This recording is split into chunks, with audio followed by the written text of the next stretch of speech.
Hola a todos, es un privilegio para mí poder volver a compartir con ustedes un pasaje de las Escrituras y estudiarlo usando el método PRO.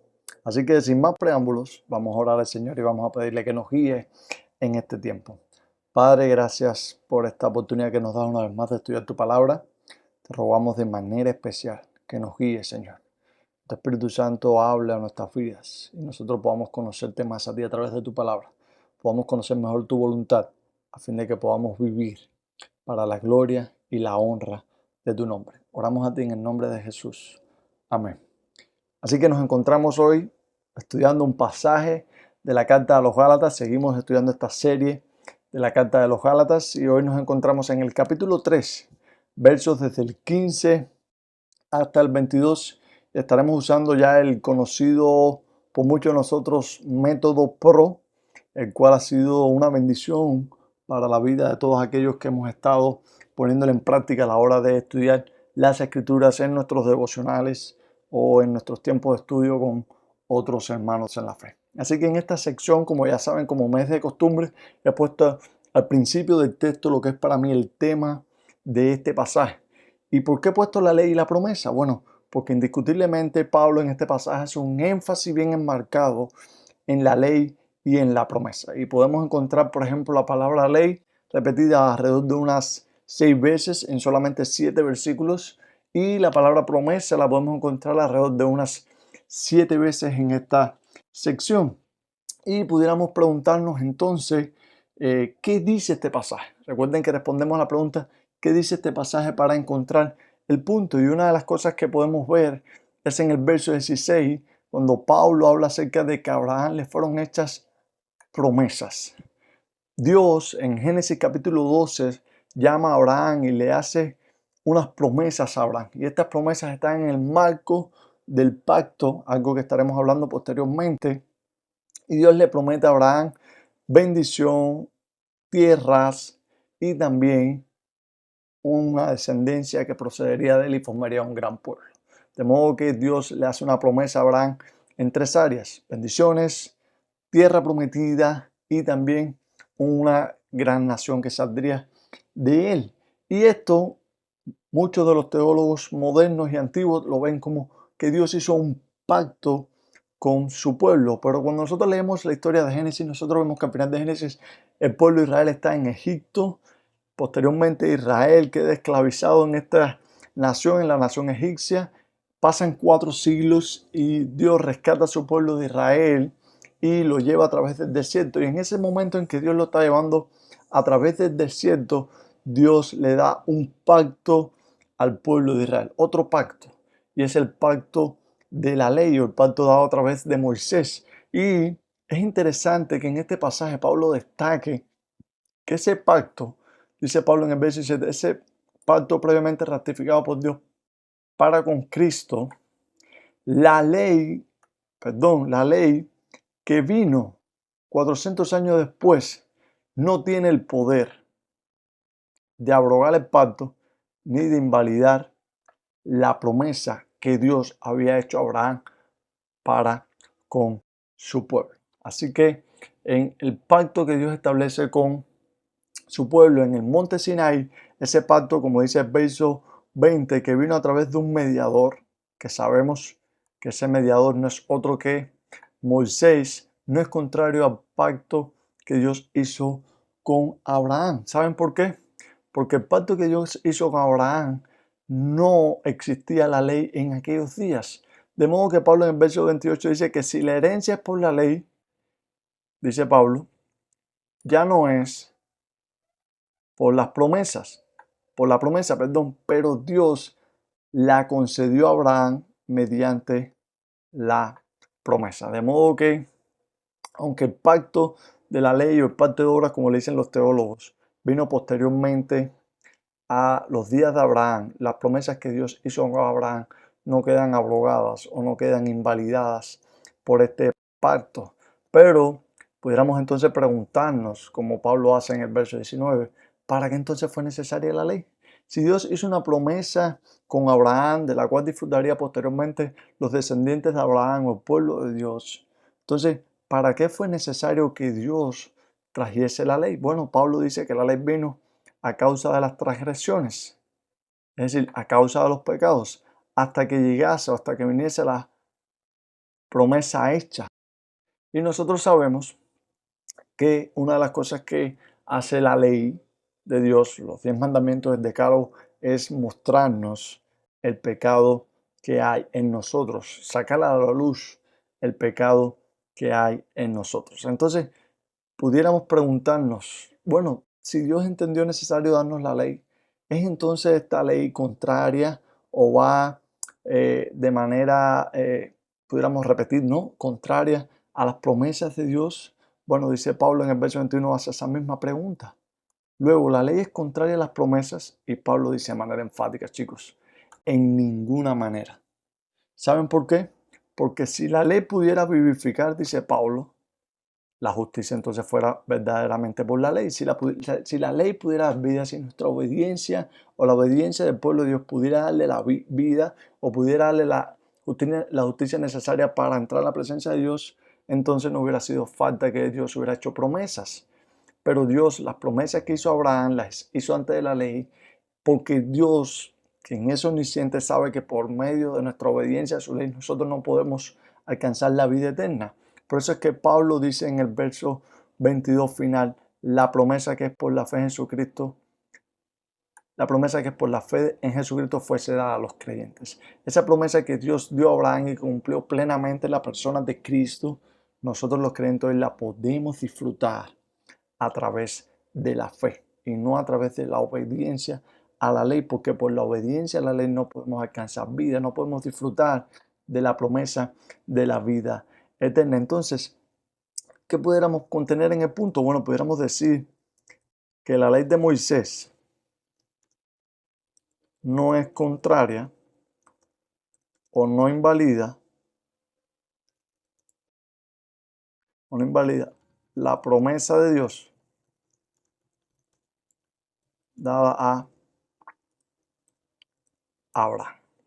Entonces, de manera clara, creo que Pablo en este pasaje, haciendo un recorrido rápido quizás por la historia, recordándole más o menos lo que Dios hizo con Abraham, la ley que dio posteriormente a través de Moisés.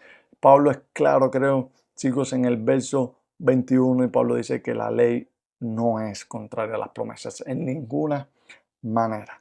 Entonces, aquí ustedes pudieran haber contenido más información, hubieran puesto quizás un párrafo. Recuerden que siempre les digo esto para que no se enfrasquen en exponer solamente una idea concreta. Ustedes han puesto quizás más contenido, no importa. Lo importante es que contenga la idea de que la ley que Dios dio por Moisés no es contraria a las promesas que Dios dio a Abraham. Así que pasamos a la razón, y recuerden que la razón responde a la pregunta, ¿para qué fue escrito este texto? Yo creo que de manera clara podemos encontrar la respuesta para qué fue escrita en este texto cuando analizamos la pregunta en el verso 21. Bueno, ¿la ley fue contraria o es contraria a las promesas de Dios? Bueno, Pablo dice, en ninguna manera. Y Pablo quiere resaltar la idea de que la ley, chicos, no puede vivificar. Nuestra obediencia a la ley de Dios no puede darnos vida, no puede darnos la salvación necesaria. Pablo dice en Gálatas capítulo 3, verso 12, el que hiciera estas cosas refiriéndose a la ley, vivirá por ellas. Pero nosotros encontramos en Santiago capítulo 2, por ejemplo, que nosotros podemos obedecer los 9 mandamientos y desobedecer en uno, y dice Santiago, ya nos hacemos culpables de todos. De modo que aunque nosotros seamos esforzados en obedecer la ley de Dios, en ser lo más obediente posible a Dios, lo cual no es malo, pero no podemos perder de mente la idea de que no podemos por nuestra obediencia a la ley de Dios alcanzar la vida eterna. Pablo lo dice claro, dice que por la ley no se puede vivificar, no da vida. Dice, la justicia no es verdaderamente por la ley. ¿Por qué, Pablo? Porque nuestra obediencia a la ley de Dios es imperfecta y Dios demanda de su pueblo que sean justos, pero una justicia perfecta para poder entrar en su presencia. De modo que tampoco por medio de la ley podemos alcanzar la justicia que Dios demanda de nuestra vida para estar en su presencia. Pero por eso la Escritura lo encerró todo bajo pecado. Es decir, nosotros miramos la ley de Dios, nosotros vemos que quedamos en una condición pecaminosa ante los ojos de Dios. Y entonces, viendo esa condición tan terrible que estamos ante los ojos de Dios por causa de nuestra desobediencia a su ley, nosotros entonces encontramos el gozo y la paz de que por la promesa que una vez fue hecha a Abraham y que se cumplió plenamente en Cristo, tú y yo como creyentes la disfrutamos gracias a la fe en Jesucristo. Por eso quizás una de las razones por las que Pablo escribe este pasaje es para recordarles a los creyentes de las iglesias de Galacia que la ley no es contraria a la promesa de Dios,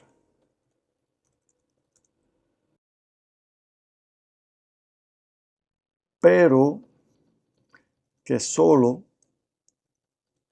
por la fe en Jesucristo el creyente, chicos, disfruta de dicha promesa. No tenemos otra manera de disfrutar de la promesa que Dios hizo una vez a Abraham y cumplió completamente en la persona de Cristo. No podemos disfrutar de la vida eterna, de las bendiciones de Dios, de entrar en su presencia, si creemos que podemos hacerlo por medio de la obediencia a la ley. No disfrutaremos de nada de eso, pero si creemos en Cristo y ponemos nuestra fe en Cristo, nosotros sí disfrutaremos de esa promesa que Dios hizo una vez a Abraham y cumplió plenamente en la persona de Cristo. Y como había dicho anteriormente, Dios ha hecho pactos para relacionarse con su pueblo. Dios, en el marco de los pactos, ha entrado en relación con su pueblo y Dios llama a Abraham en Génesis capítulo 12 y establece un pacto con Abraham. Vemos que en Génesis 15 Dios de alguna manera vuelve a hacer mención de este pacto y dice en Génesis 15:16 que Abraham le creyó a Dios. Y esto es algo interesante porque este pacto hecho con Abraham, Dios lo hace porque le place a él. Abraham no era digno. En el capítulo final del libro de Josué nosotros encontramos que Abraham era un idólatra. Dios lo llama de su tierra, lo llama para que disfrute de una nueva tierra, una tierra que le va a dar, le promete bendiciones, le promete salir de él una gran nación. Aunque Abraham en cierta medida, chicos, no disfrutó de esto plenamente, sí vio su descendencia, aunque no poseyó la tierra prometida, sí vio al futuro que su pueblo, el pueblo que saldría de él sí la iba a disfrutar, pero también disfrutó de las promesas de Dios. Y nosotros vemos en la historia de la redención mostrada desde Génesis hasta Apocalipsis, de que el pueblo de Israel sale, llega a Egipto, posteriormente Dios los libera de Egipto, y cuando van camino a la tierra prometida, Dios hace otro pacto con ellos, un pacto que algunos definen como pacto de obras. Dios le da leyes al pueblo y como dice en Génesis, como dice, perdón, en Gálatas 3, el pueblo, si obedecía estas leyes, viviría. Y cuando el pueblo entra a la tierra prometida, una de las cosas que destacan plenamente en todos los libros del Antiguo Testamento y a través de los profetas también, es que el pueblo no obedeció a la ley de Dios. Y aun cuando llegaron los días en que se establecieron la monarquía, como vemos en los días de Saúl y posteriormente de David, Dios está cuidando a su pueblo, pero su pueblo no está siendo obediente. De modo que Dios establece un pacto también a través de David y le dice a David que de él saldría uno, un descendiente de David, que se sentaría en el trono de la casa de Jacob, se sentaría sobre el Israel y gobernaría o regiría sobre Israel eternamente. Y nosotros vemos que vienen descendientes de David, viene Salomón, vienen otros descendientes de David, pero estos no rigen o no gobiernan eternamente sobre el pueblo de Dios, ni siquiera lo hacen perfectamente. Pero cuando nosotros llegamos a el Nuevo Testamento, llegamos a, por ejemplo, el Evangelio de Mateo, nosotros encontramos en la genealogía de Cristo que Mateo habla de que Cristo es hijo de David, hijo de Abraham. Cristo es esa simiente prometida, ese descendiente de David que se sentaría sobre la casa de Jacob, que se sentaría sobre el pueblo de Dios y regiría con justicia y con verdad a su pueblo. Es en Cristo en quien vemos el cumplimiento de todas las promesas, de todos los pactos hechos por Dios a su pueblo. Por eso nosotros leemos en Mateo capítulo 26 que cuando Cristo está celebrando la cena la noche antes de ser apresado y posteriormente crucificado, Cristo, cuando está celebrando la cena, le dice que ese es el nuevo pacto en su sangre, que Dios ha establecido a través de Cristo con su pueblo, un pacto de gracia en el que el creyente ya no busca vida a través de una obediencia a la ley, sino más bien que encuentra la vida eterna al creer en Cristo como su Señor y Salvador, al creer que Cristo es el cumplimiento de todas las promesas hechas desde el Antiguo Testamento. Y esto es algo maravilloso, esto es algo precioso, chicos. Esto es algo que es gratificante y que nos llena de gozo y nos mueve a glorificar a Dios. Porque entendemos que por causa de nuestro pecado no podemos agradar a Dios, que nuestro pecado nos lleva a desobedecer los pactos y cuando desobedecemos los pactos recibimos las sanciones y quedamos delante de Dios como condenados, dignos del infierno. Pero gracias al sacrificio de Cristo, gracias a la resurrección de Cristo, gracias a ese pacto de gracia, ese nuevo pacto que Cristo estableció por medio de su sangre, hoy tú y yo, si hemos creído en Cristo, tenemos la garantía de que disfrutaremos de las promesas un día hechas a Abraham. Tenemos la garantía de que disfrutaremos de las promesas eternas, de la vida eterna, de estar delante de la presencia de Dios y de ser bendecido eternamente por Dios. Pero quiero decirte algo a ti que quizás estás escuchando el video y aún no has creído en Cristo. Déjame decirte algo, por muy bueno que creas que eres, por muy bueno que trates de vivir, por muy bien que trates de vivir y obedecer a la ley de Dios, este pasaje te enseña que por la ley no alcanza la justicia necesaria para estar en la presencia de Dios, ni la ley te da vida, todo lo contrario, te condena ante Dios. Pero si pones tu fe en Cristo, tú también puedes disfrutar de las promesas de Dios. Así que yo te exhorto a que abraces a Cristo como tu Señor y Salvador, te arrepientas de tus pecados y creas en esas promesas que Dios nos ha prometido, valga la redundancia, a través de Cristo. Pero para nosotros los creyentes, creo que hay algo que este texto nos lleva a hacer y es a agradecer. Agradezcamos a Dios por cumplir, chicos. Agradezcamos a Dios por el simple hecho de que Él nos ha dado vida eterna, nos ha dado una herencia a través de la persona de Cristo. Agradezcamos a Dios por la persona de Cristo.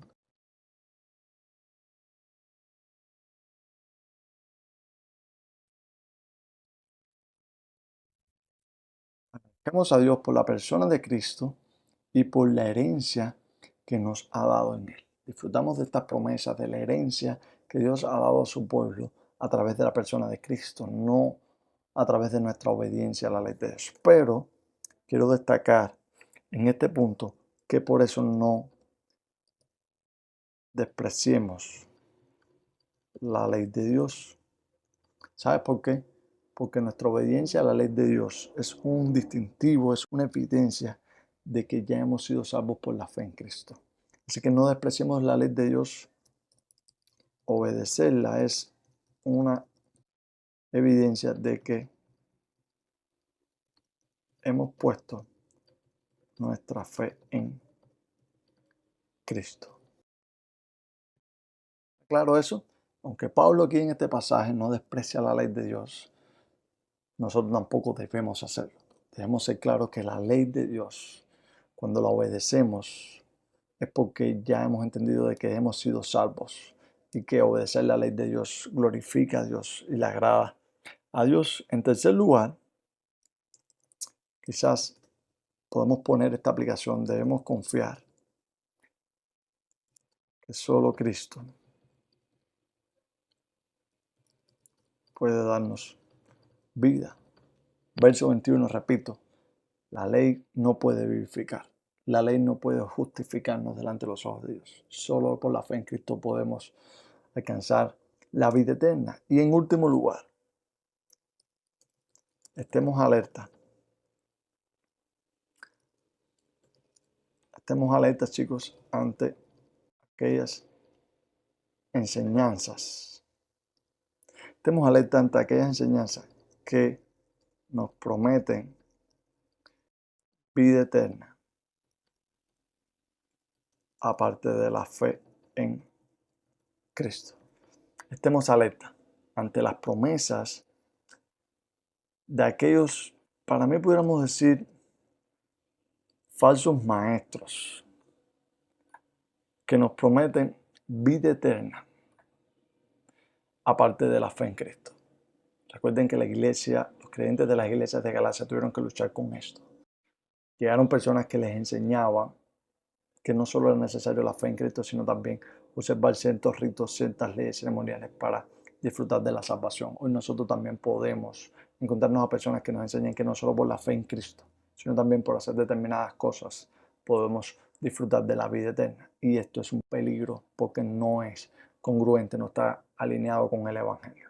De modo que de esta manera hemos estudiado este bello pasaje y hemos podido contemplar cuántas enseñanzas tienen para nuestras vidas. Yo sé que ustedes pudieron haber encontrado muchas más, pero mi exhortación es que no solo encuentren las enseñanzas, sino también que las vivan para la gloria de Dios. Así que sin más me despido. Dios les bendiga y nos vemos en otro video.